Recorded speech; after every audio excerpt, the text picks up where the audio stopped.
काल जे समिती नेमली त्याच्यातून काही अर्थबोध होत नाही आणि त्याच्यामुळं 24 तारखेचा चक्काजाम होणार आणि पूर्ण महाराष्ट्रभर होईल। त्याच्यातून निश्चित समितीमध्ये सध्या कोण आहे, नेमकं कर्जमाफीसाठी आहे का उपाययोजनासाठी आहे हेच कळत नाही आणि सगळं थातूरमातूर उत्तर आहे। त्याच्यामुळं 24चा चक्काजाम महाराष्ट्रभर होणार जिथपर्यंत कर्जमाफीची ठोस भूमिका घेतल्या जात नाही, तारीख सांगितल्या जात नाही तोपर्यंत आमचं आंदोलन ठाम राहणार आहे।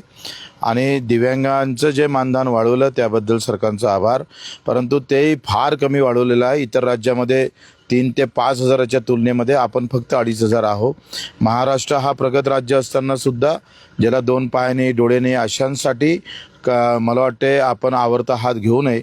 फडणवीस साहेबांचा एकाकडे आभार मानत असताना त्याला अधिक आपल्याला समोर लढा द्यावा लागेल, केंद्रातलं मानधन वाढवून घ्यावं लागेल आणि यासाठी आम्ही लढत राहू जिथपर्यंत आमचे मेंढपाळापासून तर मच्छीमार आणि शेतमजूर आणि शेतकरी हा विषय सुटणार नाही तोपर्यंत आंदोलन चालू राहील।